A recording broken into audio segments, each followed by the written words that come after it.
mereka. Bagaimana mereka ketika Allah berikan kesempatan kepadanya di dalam kehidupan, Allah lebihkan satu sisi, maka kemudian mereka tidak hanya memperkaya diri, tidak hanya memikirkan untuk keluarganya, tidak, untuk dirinya, bukan, tapi bagaimana dengan kelebihan yang Allah titipkan kepadanya, dia berjuang, berjihad, membela agama Allah Subhanahu wa taala. Malam ini kita akan berbicara tentang sahabat Nabi yang mulia Abdurrahman ibn Auf. Abdurrahman ibn Auf. Siapa yang tidak kenal dengan nama yang satu ini? Nama yang sangat luar biasa, dengan kekayaan, harta yang melimpah ruah, namun dia orang yang sangat dermawan. Maka sebelum kita berbicara tentang kelebihan bagaimana beliau dalam kehidupan, kita melihat bagaimana keluarga dan bagaimana keturunan daripada Abdurrahman ibn Auf ini. Yang pertama adalah nama beliau Abdurrahman ibn Aufin ibn Abdi Aufin ibn al-Harith. Abdurrahman ibn Aufin ibn Abdi Aufin ibn al-Haris, ibn Abdul Haris. Nama ini menunjukkan bahwa kebesaran seseorang dan keluarga akan ditunjukkan pula bagaimana lingkungan keluarganya itu. Abdurrahman ibn Auf masuk Islam sebelum Rasulullah sallallahu alaihi wasallam masuk ke dalam rumah Darul Arqam. Artinya sebelum Rasulullah SAW berdakwah di rumah Darul Arqam, beliau sudah masuk Islam. Beliau telah beriman kepada Allah dan Rasulnya sallallahu alaihi wasallam. Makanya disebut dengan as-sabiqin al-awwalin, orang-orang yang awal-awal masuk Islam, orang-orang yang mengimani Allah dan Rasulnya, termasuk dalam garda terdepan meyakini risalah Rasulullah sallallahu alaihi wasallam. Wa hajara ila ardil Habasyah al-hijrataini. Abdurrahman ibn Auf melakukan hijrah dua kali. Artinya hijrah ke Al-Habasyah yang pertama juga ikut bersama kaum muslimin, dan hijrah yang kedua adalah hijrah ke mana? Ke kota Madinah. Beliau ikut dalam dua kelompok hijrah yang ada di dalam sejarah Islam. Wa syahidal masyahid kullaha. Beliau ikut bersama Rasulullah dalam peperangan bersama Rasulullah sallallahu alaihi wasallam dalam setiap peperangan. Membersamai Rasulullah, ikut dengan Nabi sallallahu alaihi wasallam. Wa thabata ma'a Rasulillah sallallahu alaihi wasallam fi yaumi Uhud. Beliau ikut bersama Rasulullah sallallahu alaihi wasallam, berjuang bersama Rasulullah di perang Uhud. Kita ketahui semua kaum muslimin, kaum muslimat, bahwa di perang Uhud bukanlah perang yang sembarangan, di mana kaum muslimin mengalami kekalahan. Betapa ketika perintah Rasulullah sallallahu alaihi wasallam diselisihi oleh sebagian para sahabat yang diamanahi untuk tidak turun dari Jabal Rumat. Jabal Rumat itu adalah tempat di mana para sahabat yang ahli dalam memanah, mereka tidak boleh turun. Ditunjuk oleh Rasulullah sallallahu alaihi wasallam. Rasul berpesan, apapun kondisi kita kaum muslimin, dalam keadaan menang sekalipun, kalian yang di atas sana tak boleh turun. Pertempuran dimulai, kaum muslimin Masya Allah memukul mundur musuh dengan telak. Kufar Quraisy kocar-kacir dan mereka lari semuanya. Coba lihat. Tapi ketika subhanallah ghanimah sudah mulai kelihatan dan para sahabat terus menyerang dengan habis-habisan, kufar Quraisy mereka mundur jauh ke belakang, maka kemudian disitulah ujian tiba. Sementara Khalid bin Walid yang siap untuk membawa pasukan berkudanya. Lalu kemudian setelah mereka ada yang turun, disitulah kaum muslimin digempur habis-habisan. Bahkan Rasulullah sallallahu alaihi wasallam mendapatkan luka yang tidak sederhana, dan bahkan Abdurrahman juga demikian. Bahkan saking banyaknya luka beliau di perang Uhud ini, ya, sampai beliau berjalan itu tidak lagi lurus. Saking banyak lukanya, saking banyak luka yang ada pada tubuh beliau. Maka kemudian dia tetap kokoh bersama Rasulullah SAW dan tidak goyah dengan kondisi yang ada. Dan di antara keutamaan beliau, wasalla Rasulullah sallallahu alaihi wasallam khalfahu fi ghazwati Tabuk. Pada perang Tabuk, Nabi sallallahu alaihi wasallam menjadi makmum di belakang Abdurrahman. Ini tidak semua para sahabat, tidak semua sahabat mendapatkan keutamaan ini. Wa huwa ahadul 'ashr al-mubasysyirin bil jannah. Dia termasuk dari 10 sahabat yang mendapatkan kabar gembira dijamin surga. Masuk dia. Masuklah dari 10 sahabat itu. Wa ahadus sittah ahlus syura. Dia termasuk 6 orang yang menentukan kepemimpinan setelah Umar.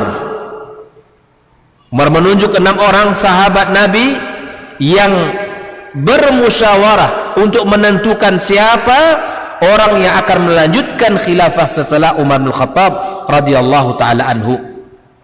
Salah satunya adalah beliau Abdurrahman ibn Auf, yang dia sangat memiliki andil untuk memilih Utsman ibn Affan radhiyallahu taala anhu untuk melanjutkan kekhalifahannya.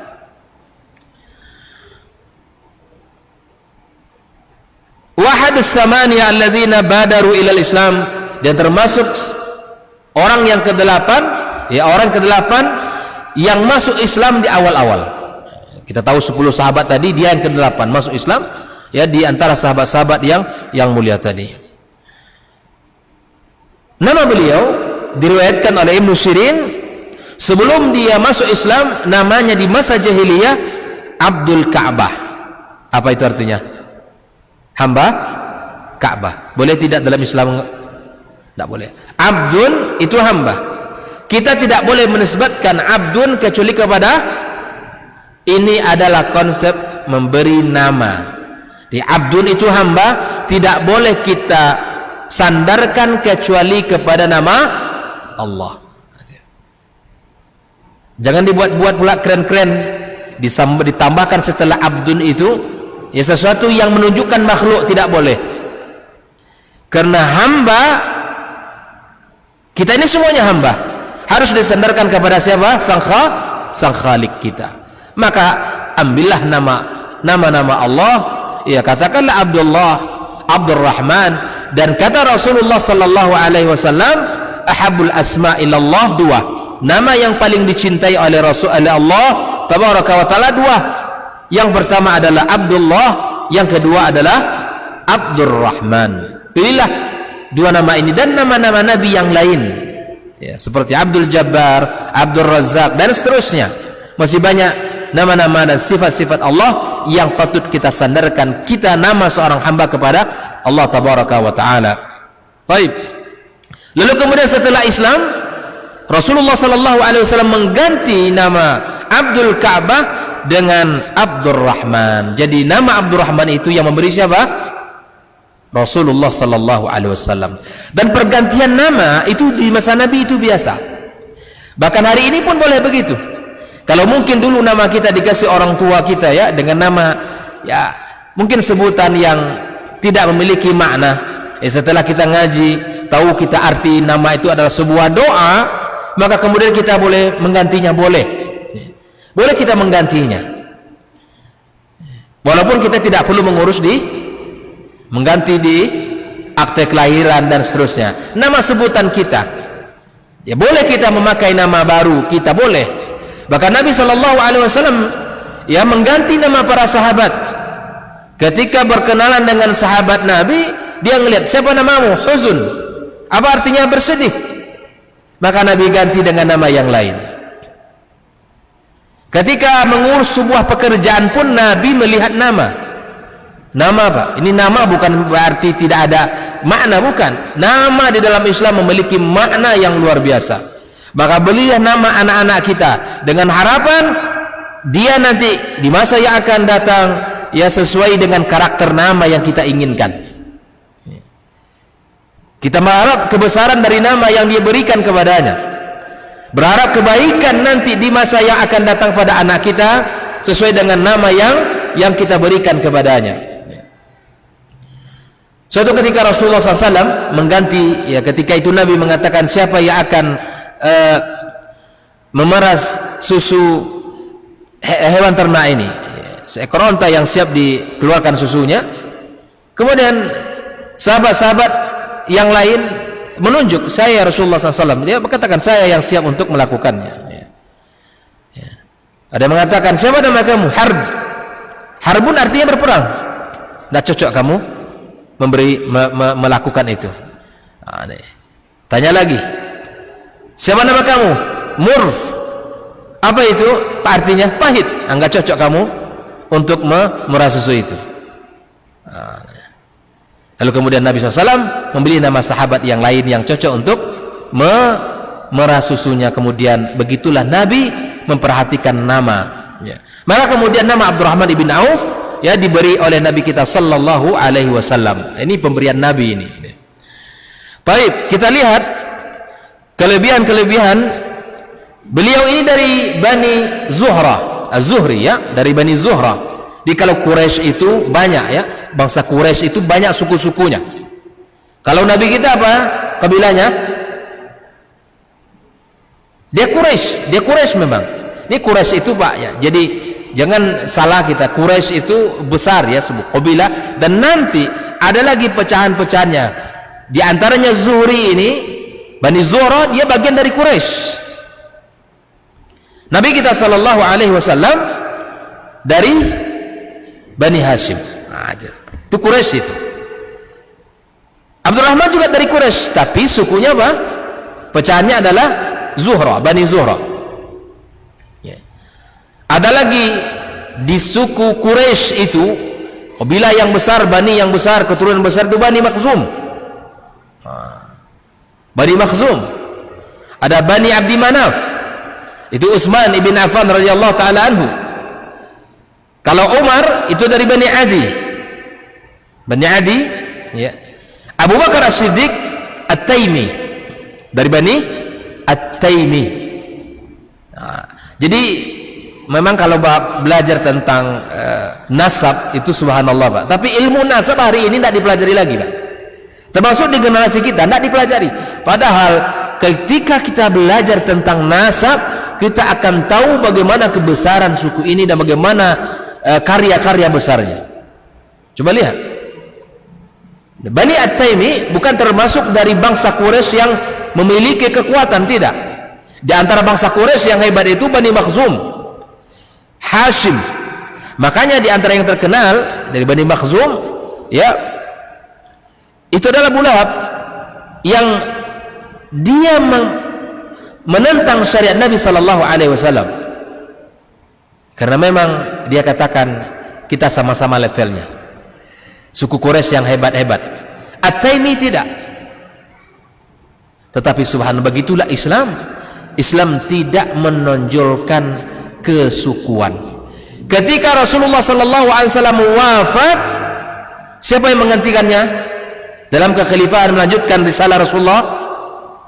Abu Bakar As-Siddiq. Padahal beliau dari bangsa Quraisy yang bukan levelnya tinggi, tidak seperti Hashim. Coba lihat, begitulah setelah Rasulullah SAW wafat, maka yang melanjutkan, yang menjadi khalifah adalah Abu Bakar As-Siddiq dari Bani At-Taimi. At-Taimi sukunya. Baik, Az-Zuhra ya, dari bangsa dari Bani Zuhra, dan disebut dengan kunya Abu Muhammad. Abu Muhammad. Jadi Abdurrahman ini kunyanya adalah Abu Muhammad ya. Ikhwani wa akhwati fillah hafizakumullah, banyak hal yang akan bisa kita ambil ya dari sejarah Abdurrahman. Banyak faedah-faedah yang bisa kita ambil dalam kehidupan Abdurrahman ibn Auf. Saya akan awali dengan kisah beliau, ya, kisah beliau setelah Rasulullah SAW persaudarakan beliau dengan Sa'ad ibn Rabi', ya, Sa'ad ibn Rabi' Al-Ansari, sahabat kaya kota Madinah, ya. Dan Abdurrahman ibn Auf adalah sahabat kaya dari kota Mekah. Tapi ketika Abdurrahman hijrah ke kota Madinah, beliau tidak membawa hartanya satupun, tidak membawa kekayaannya.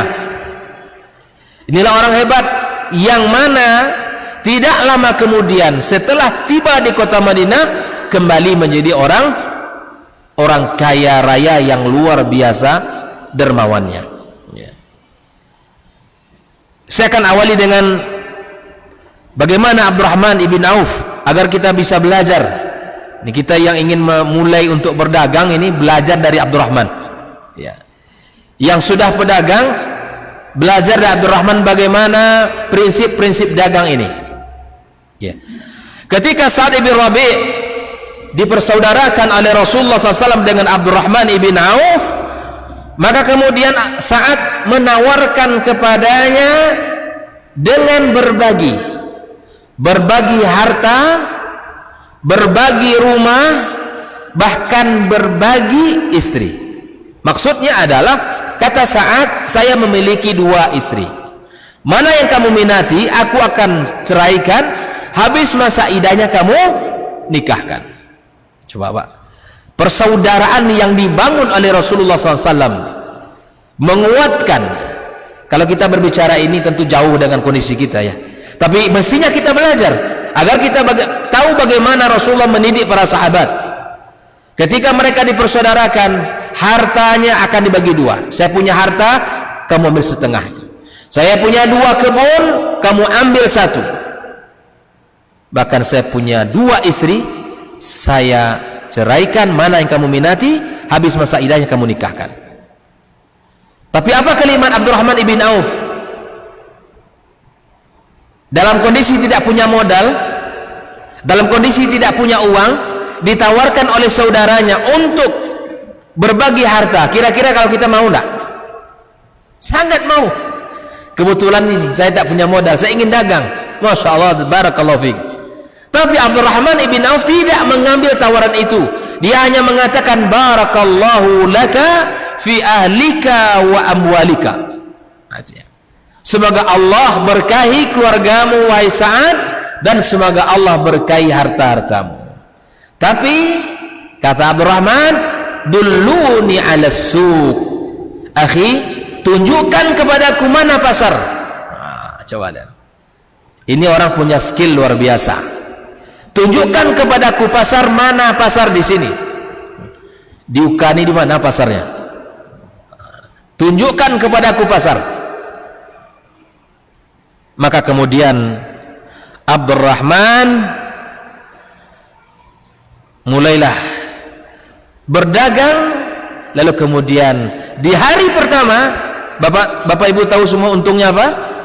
Yang pertama adalah as-samin, minyak samin. Yang kedua aqid, ya, ini semacam susu yang dikeringkan. Alhamdulillah ala kulli hal, itulah keuntungan hari pertama. Saya ingin bertanya, adakah modal Abdurrahman ibn Auf? Adakah modal Abdurrahman ibn Auf? Ada? Materi, maksud saya modalnya uang, ada enggak? Tidak ada. Jadi tidak selalu benar teori kalau berdagang harus Kalau kita punya teori seperti itu, berarti ngajinya bukan sama Abdurrahman ibn Auf. Tidak selalu ada modal. Kalau kita ingin coba usaha, mana modal kita, ya kan? Mana modal kita? Mana modal kita? Tapi Abdurrahman ibn Auf tidak. Dulluni ala suq. Tunjukkan kepadaku mana pasar di sini. Karena dia memiliki skill, memiliki kemampuan, memiliki, ya, menguasai pasar. Ditengoknya pasar itu nampak, bahkan Pak, dalam ungkapan Abdurrahman ibn Auf, kalau aku balik batu dibalik, aku akan dapatkan di bawahnya emas. Begitulah uang itu mengejar Abdurrahman. Saking banyaknya uang beliau, setiap batu dibalik dapat di bawahnya emas. Coba pulang nanti balik galik batu di situ, mana tahu ada dapat pula emas gitu kan. Abdurrahman ibn Auf seperti itu rezekinya. Subhanallah. Ini dia. Lalu kemudian di hari pertama dia sudah mulai berdagang tanpa modal. Tanpa modal. Bagaimana caranya nanti? Dia memang meminta, di dalam riwayat itu meminta kepada yang punya, katakan di sana di kota Madinah kan peralatan-peralatan untuk pertanian itu sangat banyak. Dia bawa, berapa engkau kasih ini, kemudian dibawanya pergi, dijual, berkeliling di kota Madinah. Tahu modal, saya bawa barang kamu ini, berapa saya harus balikkan modal kepada kamu, katakan. Nah kemudian dia jual lah, ya selisih dari itu, dan itu dibolehkan. Keliling. Hari pertama keuntungannya apa? As-samin dan akid. Samin itu minyak samin, akid itu adalah semacam susu yang dikeringkan. Alhamdulillah. Hari demi hari, ya, terus berlanjut. Tak lama kemudian Abdurrahman sudah bisa membeli emas. Dia beli emas, dan tak lama kemudian Abdurrahman menikah. Nah ini dia, Abdurrahman menikah. Di pagi hari Rasulullah melihat Abdurrahman, Masya Allah klimis, Masya Allah Abdurrahman kelihatannya Masya Allah indah sekali, harum wangi sekali ya. Pagi itu Rasul bertanya, ya Abdurrahman, apa ini? Dia mengatakan, ya Rasulullah, saya tadi malam menikahi wanita Ansar. Bagi kaum Muhajirin tidak mudah menikahi wanita Ansar, tapi dia sudah menikah dengan wanita Ansar. Maka Nabi SAW mengatakan kepada Abdurrahman, aulim walau bisyatin. Wa Abdurrahman, kamu hendaklah melakukan walimah walau hanya seekor, dengan seekor kambing. Coba lihat, beginilah kehidupan para sahabat. Abdurrahman memiliki skill, tapi dengan skill yang ada tetap dia melakukan, memahami syariat, berdagang tetap dengan aturan-aturan syariat. Ini hari ini anak-anak kita dipelajari, diberikan skill-skill, tapi tidak pernah ditanamkan keimanan. Bagaimana tetap mencari rezeki itu yang halal. Selesaikan bab muamalah kita. Makanya di zaman Umar, kalau orang tidak faqih dalam urusan muamalah tak boleh masuk, tak boleh berdagang, Pak. Zaman Umar kalau pedagangnya tidak faqih, tidak faham dengan hukum muamalah, hukum buyu dan segalanya, itu tidak boleh masuk. Tak boleh masuk. Karena itu adalah langkah awal agar muamalah ini benar, kemudian efeknya kepada rezeki kita. Karena kalau hari ini tidak memahami bab muamalah dengan baik, maka kemudian akan terjadi adalah penindasan, kemudian masuk di sana transaksi riba. Makanya Abdurrahman di awal perdagangan tidak memiliki uang, yang dimiliki skill dengan memahami pasar, kemudian dia tetap berpegang teguh dengan syariat, bagaimana cara mencari uang yang baik. Itu. Uang fungsinya hanya alat tukar. Tapi hari ini kaum muslimin, kaum muslimat, uang sudah menjadi komoditi, barang yang diperjualbelikan, memiliki kuasa yang lebih daripada hanya sekedar nilai tukar uang. Iya enggak? Iya enggak? Uang tuh fungsinya kaum muslimin hanya tukar uang, ini barang, ini uang. Tapi ketika uang sudah menjadi komoditi, maka kemudian masuklah pada bab nanti hukumnya ya, riba masuk. Disinilah masalahnya, kalau sudah kita lebihkan fungsi uang itu tidak hanya sekedar nilai tukar, maka kemudian memiliki kuasa. Nah akhirnya kita ini habis semuanya. Saya ingin sampaikan satu prinsip Abdurrahman ketika berdagang. Di antara prinsip Abdurrahman ibn Auf berdagang, ma bi'tu dainan, aku tidak jual daganganku dengan berhutang. Itu prinsipnya, Pak. Apa? Tidak menjual dagangan dengan berhutang. Itu Abdurrahman katakan. Sepertinya Abdurrahman agak sedikit orangnya keras, bukan. Kalau masalah membantu kaum muslimin jangan ditanya tentang Abdurrahman. Ini prinsip dagang yang harus diketahui oleh kita. Cobalah tanya kawan-kawan yang berdagang hari ini, dagang kelontongan itu ya. Ya, semua hari ini ngutang 100.000, besok 200.000, semua mengutang di samping-samping, habis semua. Modal tak balik, orangnya hilang. Akhirnya yang berdagang bangkrut. Tak bolehkah berhutang? Boleh. Dibolehkan di dalam Islam, dan itu dipelajari, itu boleh berhutang. Tetapi yang tidak boleh adalah menjadikan hutang sebagai sistem. Apa contohnya? Kartu kredit. Kartu kredit itu, katakan hari ini ada katanya kartu kredit syariah. Di mana letak syariahnya kartu kredit? Itu. Jadi nilai tukar uang tuh, uang hanya bernilai sebagai alat tukar saja. Berhutang boleh, tapi membudayakan hutang itu tidak boleh. Karena Nabi SAW ya memberikan kepada kita banyak nasihat tentang ini. Bahkan kata para ulama, hutang itu adalah hammun bil laili wa dhillun bin nahar. Hutang itu hina kita di siang hari, malam itu menjadi beban. Ketemu dengan kawan yang kita berhutang kepadanya, seakan-akan dia menagih hutangnya, padahal cuma mengucapkan salam saja, Pak. Assalamualaikum, anda minta utang lagi nih. Perasaan saja itu. Karena memang itulah kenyataannya orang berhutang. Dia perasaannya terus hina. Di malam hari menjelang tidur teringat, saya utang banyak kali si fulan kepada si fulan. Makanya jangan budayakan hutang. Jangan budayakan hutang, jangan membiasakan berhutang. Maka mari kita belajar kepada para sahabat. Ustaz, hari ini kalau tidak berhutang ke bank, tidak bisa kami buka usaha. Kalau kami tidak berhutang ke bank, kami tidak bisa beli rumah. Kalau tidak berhutang ke bank, kami tidak bisa beli kendaraan. Ujian.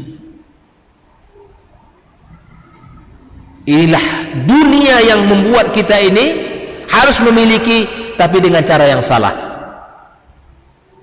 Para sahabat, mereka masya Allah dengan dunia ini kaum muslimin, dididik oleh Rasulullah Sallallahu Alaihi Wasallam seperti Abdurrahman bin Auf. Ketika dia sudah memiliki kekayaan yang luar biasa, dia cemas, dia khawatir, dia sedih, gelisah. Kalau uang dengan keuntungan begitu besar ini, kalau sampai besok pagi ada di rumahnya, bayangkan. Dia gelisah di rumahnya kalau ada keuntungan banyak, uang ini sampai besok pagi di rumahnya, dia gelisah. Terbalik memang dengan kita kondisinya. Kalau kita semakin enak tidur, semakin nyaman perasaan kita, semakin banyak angan-angan kita. Ini kenyataan, Pak. Ya, kalau kita bilang kondisi kita berbeda, Ustaz, apanya yang beda? Kitanya yang berbeda. Zamannya memang zaman berbeda, tapi Nabi kita sama. Nabi Muhammad sallallahu alaihi wasallam, kitab suci kita sama, Al-Quran, kiblat kita sama. Tapi yang berbeda itu diri kita, bagaimana kita memahami agama, tujuan hidup di dunia, bagaimana pola kehidupan kita, dan bagaimana ungkapan dan pembicaraan tema-tema kita. Para sahabat di hati mereka itu tidak ada kecuali kebaikan akhirat. Para sahabat tidak ada di hati mereka kecuali kemenangan di sisi Allah. Para sahabat tidak ada di hati mereka kecuali surga. Begitu para sahabat memandangnya.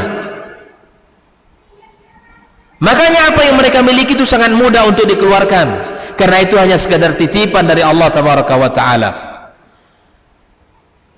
Abdurrahman di kota Madinah mengeluarkan, ada sepertiganya orang Madinah itu dibayarkan hutangnya. Yang berhutang dibayarkan hutang. Sepertiga diberikan hutang sama dia, memang membutuhkan, diberikan, dipinjami. Dan sepertiganya lagi di silaturahimi diberikan. Bahkan orang-orang yang perang ikut Badar, di perang Badar diberikan uang 400 dinar siapa saja yang ikut perang Badar. Begitu, Pak. Jadi kalau berbicara tentang tolong menolong, itu Abdurrahman jangan ditanya. Tapi itu tadi prinsip dagang, ma bi'tu dainan. Bahkan Nabi SAW mengatakan yadan biyadir, ya kan? Kalau dalam urusan dagang ada komoditi-komoditi yang termasuk riba itu tidak boleh kecuali cash. Dan itu ini pegang oleh Abdurrahman. Nah, kalau nanti ingin kaya, Pak, pakailah prinsip Abdurrahman ibn Auf ini. Kalau kita ingin berdagang, terapkan apa yang dilakukan oleh beliau. Kalau antum ingin beli ke saya cash, payah kali berdagang sama antum nih. Saya belajar dari siapa? Abdurrahman ibn Auf. Tapi kalau sudah kaya jangan lupa. Kalau kita sudah kaya jangan lupa agama Allah, jangan lupa dakwah, jangan lupa ya perjuangan. Tetap lakukan juga seperti apa yang dilakukan Abdurrahman, memberikan hartanya di jalan Allah tabaraka wa taala. Makanya Rasulullah sallallahu alaihi wasallam mendoakan beliau, Allahumma ski Abdurrahman ibn Auf min salsabilil jannah. Ya Allah, berikanlah kepada Abdurrahman minuman dari mata air surga. Ya Allah. Siapa yang mendoakannya? Rasulullah sallallahu alaihi wasallam. Begitulah Nabi SAW memberikan apresiasi kepada para sahabatnya yang telah berjuang, yang telah mendedikasikan diri mereka, harta mereka, jiwa mereka untuk agama Allah tabaraka wa taala. Abdurrahman ibn Auf, dia ketika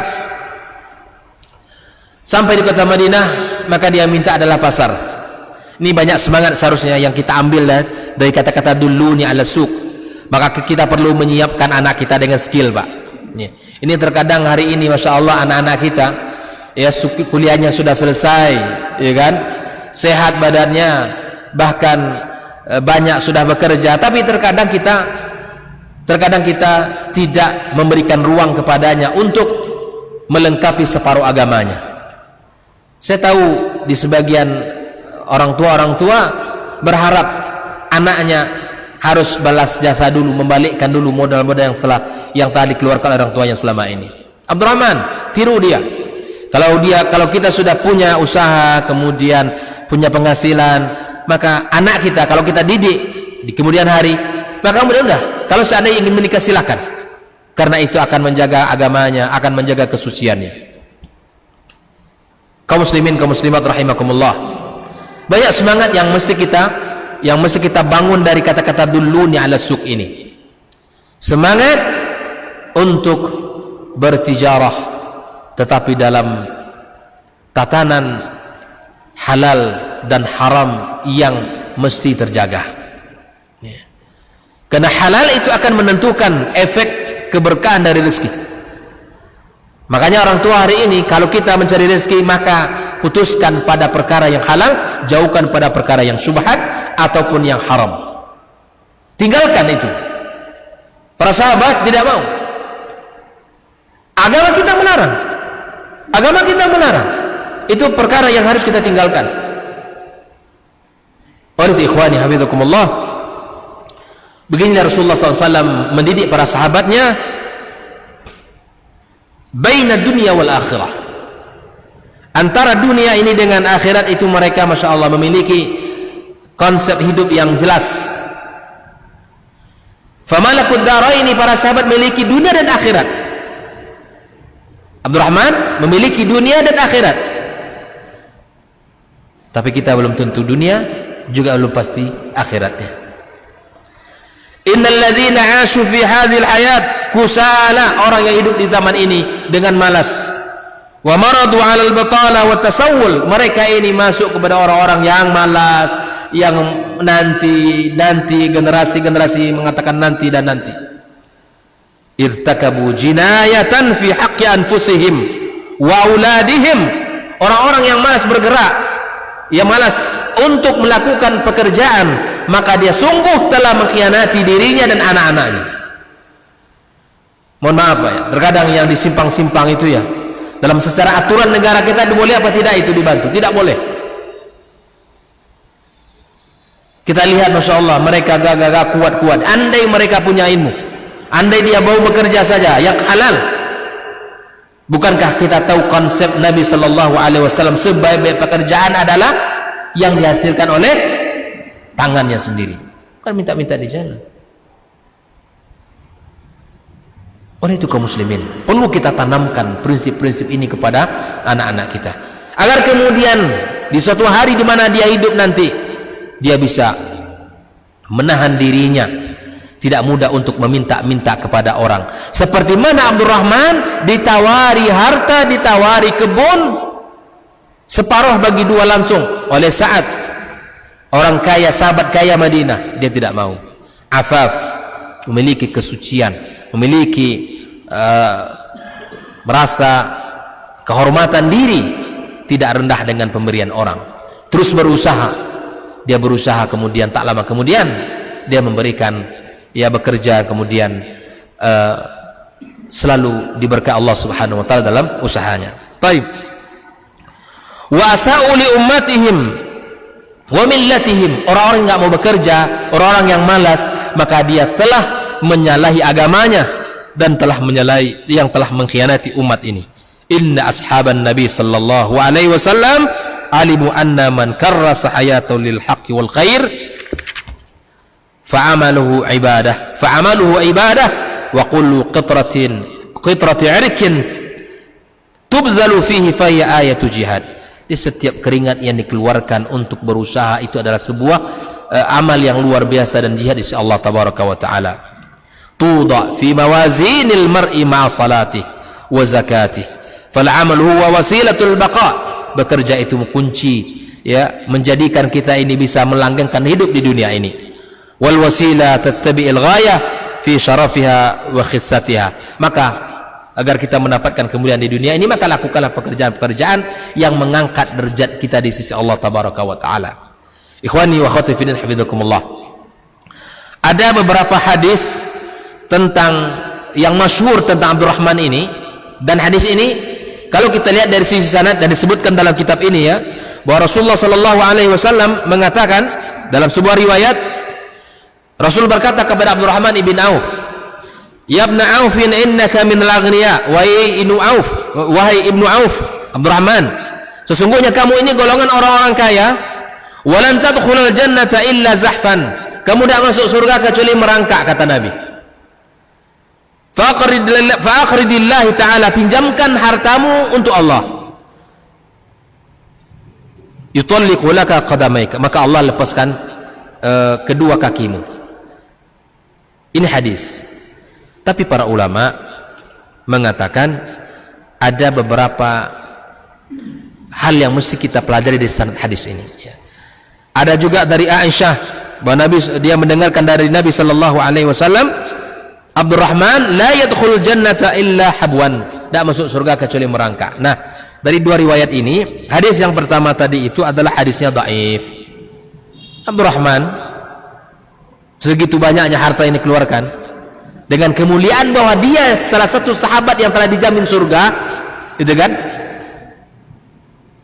yang telah mendapatkan gelar yang ikut di perang Badar. Nabi doakan orang yang ikut di perang Badar itu, Allah ampunkan dosa-dosanya. Jangan terkecoh kita dengan hadis riwayat yang satu ini. Jadi kalau ada yang mengatakan Abdurrahman itu masuk surganya merangkak, sekaliber Abdurrahman masuknya merangkak, kalau kita gimana? Maka hadis ini hadis dhaif. Dan yang keduanya riwayat Aisyah itu hadis mungkar. Nah, bisa kita jadikan patokan tentang Abdurrahman ibn Auf, bagaimana dia masuk surganya. Abdurrahman, sekali lagi saya katakan, manusia istimewa, orang yang luar biasa, orang yang sangat dermawan, orang yang sangat bersungguh-sungguh dalam memperjuangkan agama Allah tabaraka wa taala. Jadi hadis yang pertama itu hadis dhaif, yang kedua itu hadisnya mungkar. Azan. Baik. Azan.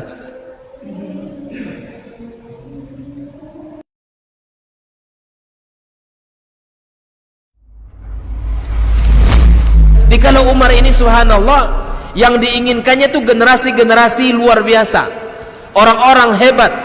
Lalu kemudian apa yang dilakukan oleh Umar?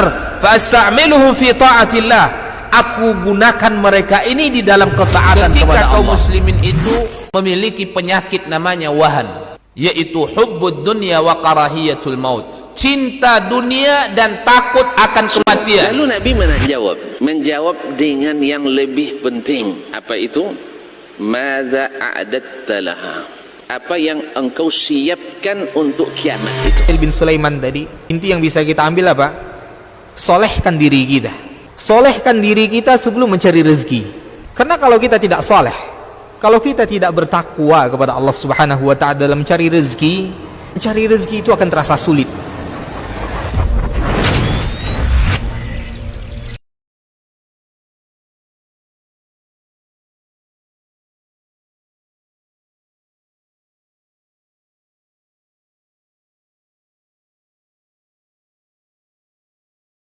Keselamatan di akhirat yang kekal dan abadi di sisi Allah Tabaraka wa Ta'ala. Semua kita boleh klaim sekarang. Kamu cinta Nabi? Cinta Ustaz. Cinta Nabi? Cinta Ustaz. Termasuk saya. Cinta Nabi? Cinta. Kapan tahunya? Besok di akhirat. Maka apa kata Nabi sallallahu alaihi wasallam? Amalur rajuli biyadih.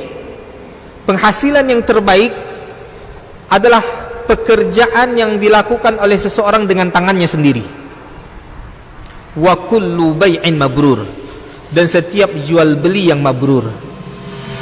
Ini aktivitas ini membantu saya di akhirat atau akan menyulitkan saya di akhirat? Kalau seandainya perbuatan itu ternyata akan menyulitkan kita di akhirat kelak, tinggalkan perbuatan itu.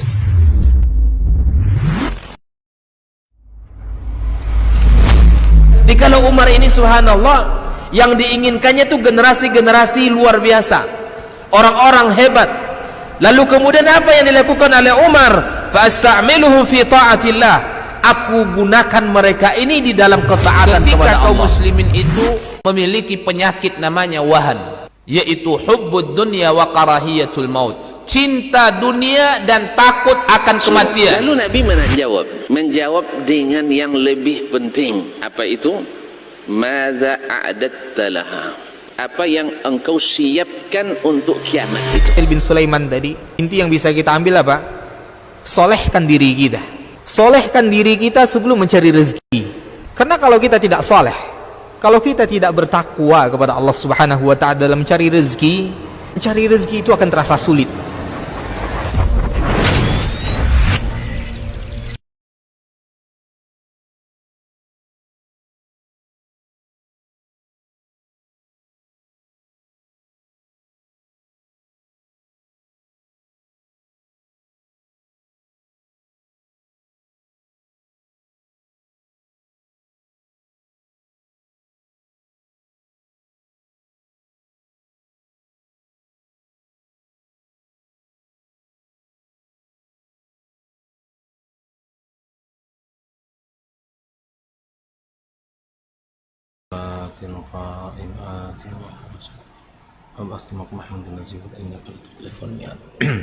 Bismillahirrahmanirrahim. Kita lanjutkan. Di antara akhlak dan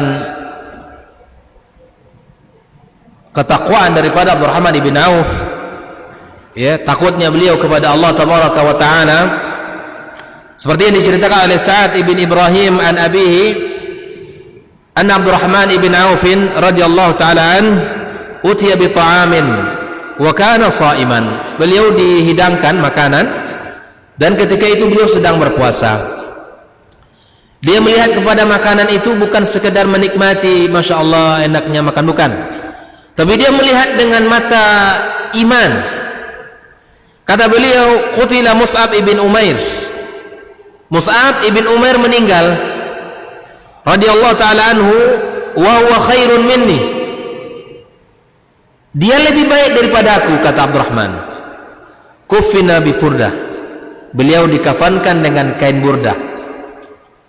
Kalau ditutup kepalanya nampak kakinya, ditarik dari sisi kakinya nampak kepalanya. Itulah cuma yang penutup kakinya, yang mengkafankan, kain yang dijadikan kafannya. Hamzah juga demikian, kata Abdurrahman. Dia terbunuh, dia syahid, sementara beliau dari mulia daripada aku, kata Abdurrahman. Maka kemudian Abdurrahman mengatakan, Allah bukakan dunia untuk kami, Allah berikan dunia kepada kami, kata beliau, dan aku khawatir Allah memberikan kenikmatan ini sebagai bentuk balasan terhadap kebaikan. Abdurrahman khawatir nih, mereka Mus'ab tidak memiliki dunia, Hamzah tidak memiliki dunia seperti dia. Dia mengira dan melihat, mengevaluasi dirinya bahwa jangan-jangan ini semua Allah dahulukan untuk saya di dunia dan saya tidak dapat apa-apa di akhirat. Begitulah dia cara pemandang, Pak. Dia mengevaluasi dirinya terus. Dia memandang kebaikan yang Allah berikan ini dikhawatirkan olehnya kalau Allah telah mendahulukan untuk dia di dunia ini. Dia berharap tidak, dia berharap semuanya di akhirat, tapi dia khawatir kalau ini jangan-jangan Allah berikan kepada saya, Allah dahulukan untuk saya di dunia. Kemudian apa yang terjadi? Summa ja'ala yabki hatta taraka ta'am. Beliau menangis sampai dia tak mau makan. Muhasabahnya para sahabat, muhasabahnya mereka begitu. Dia menganggap itu semuanya kecil. Maka itu jadikanlah dunia jangan di hati kita, jangan diberikan ruang di relung hati-hati kita, jangan. Tapi paling tinggi jadikan dunia di dalam perut kita. Dunia, kata para ulama, dinamakan dunia lidani iha, karena hinanya dunia itu. Tapi kenapa dunia ini menjadi ukuran bagi kita kemuliaan seseorang hari ini? Karena kita tidak memahami hakikatnya dengan baik dan tidak mau berkaca dengan para sahabat bagaimana mereka menilai dunia. Rasulullah sallallahu alaihi wasallam mengajarkan kepada para sahabatnya bagaimana cara memandang dunia dengan baik. Ikhwani wa akhwati fillah, hafizakumullah. Abdurrahman ibn Auf ya disebutkan ketika di kota Madinah ya, beliau berinfak ya, memberikan hartanya, separuh hartanya. Tasaddaq Abdurrahman ibn Aufin bisyatri mali, separuh hartanya. Berapa? 4,000 dinar, 4.000 dinar. 1 dinar berapa, Pak Anan? Kisarannya 3,5 juta sampai 4 juta hari ini. 1 dinar kali 4.000 berapa, Pak Anan? 4 berapa M?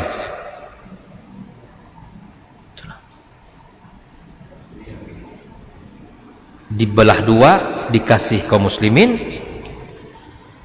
dan dikasih orang-orang fakir miskin, dikasih yang membutuhkan, dan dikasihnya istri-istri Nabi sallallahu alaihi wasallam. Subhanallah. Itu Abdurrahman ibn Auf, manusia yang mulia, yang luar biasa, yang pada akhirnya dia berjuang untuk Allah tabaraka wa taala. Dan bagaimana kondisi beliau ya, ala firashil maut wa ba'da hayatin karimatin hafilatin bil ata, setelah beliau mengisi hari-harinya dengan kemuliaan, dengan memberi dan memberi terus.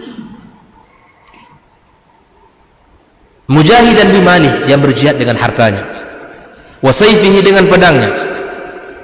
Ana lahu ayyastariha, kemudian dia kembali untuk menemui ajal dan beranjak untuk menemui tabaraka wa ta'ala, Allah tabaraka wa ta'ala.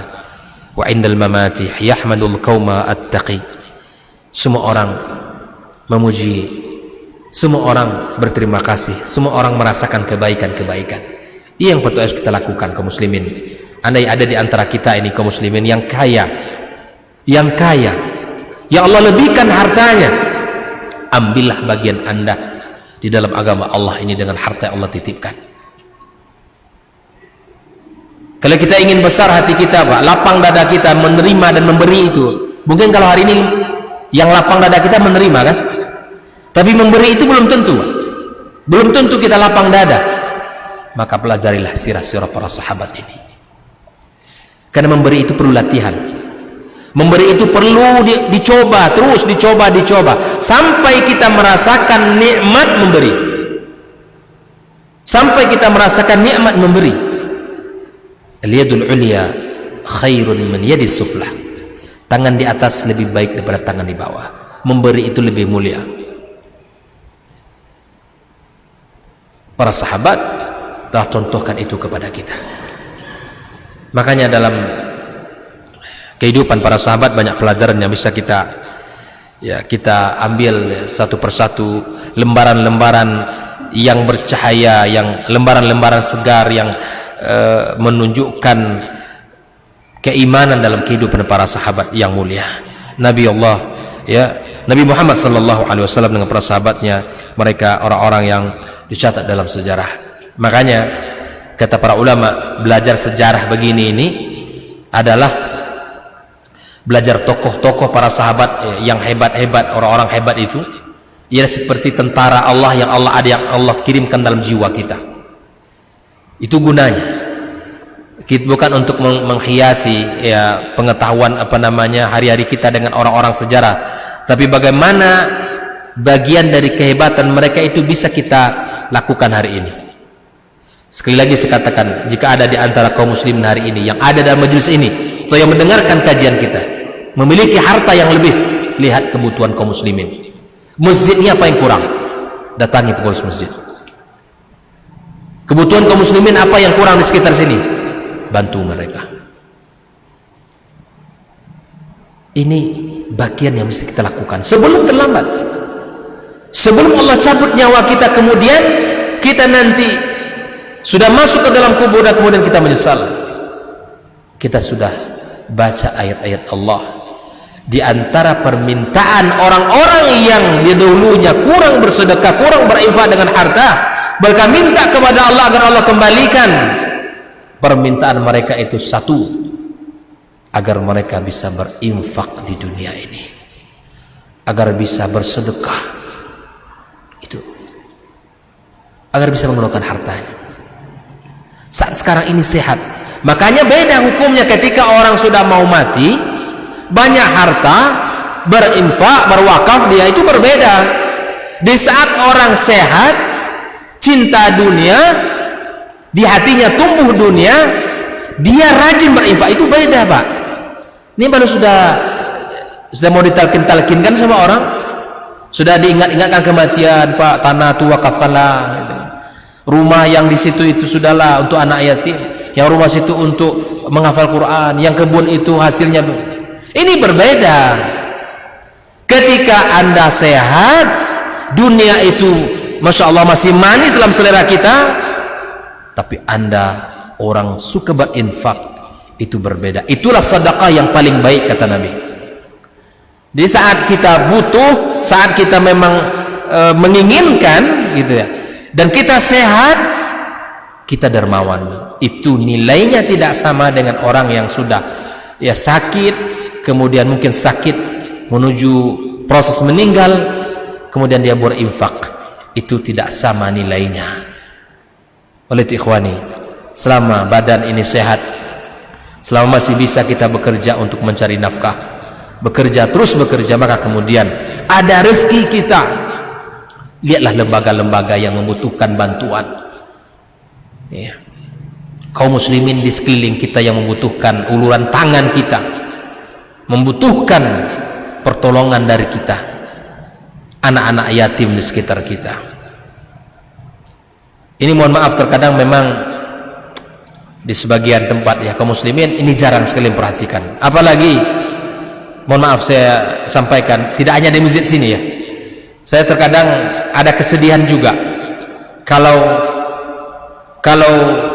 diumumkan setiap Jumat misalnya saldo-saldo yang ada,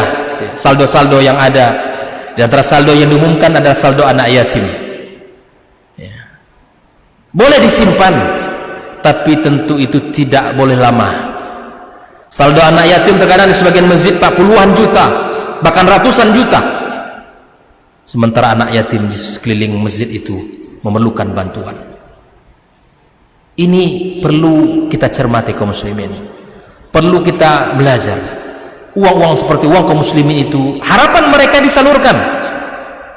Saya yakin memang Masya Allah sebagian masjid mereka punya rencana-rencana, mereka sudah atur ketika awal tahun masuk sekolah, ketika Idul Fitri dan seterusnya. Saya paham itu, tapi ada sebagian masjid mereka Masya Allah menyimpan bagi Ramadan ini, Ramadan besok lagi dibagi. Antara Ramadan ini dengan Ramadan berikutnya berapa bulan itu? Apakah mereka ini tidak membutuhkan? Sangat membutuhkan. Maka ini hal yang perlu kita cermati dalam kepengurusan kita, dan kemudian perlu kita lihat para sahabat di dalam bermuamalah dengan harta-harta mereka. Wallahu ta'ala bishawab. Semoga Allah berkahi pertemuan ini, dan semoga Allah jadikan kita termasuk orang-orang yang bersyukur atas nikmat-nikmat Allah, dan semoga Allah Subhanahu wa taala berkahi dan Allah jadikan kita termasuk orang-orang yang bisa berjihad dengan harta-harta kita. Wallahu ta'ala a'lam bishawab. Subhanakallahumma bihamdik asyhadu an la ilaha illa anta astaghfiruka wa atubu ilaik. Wassalamualaikum warahmatullahi wabarakatuh.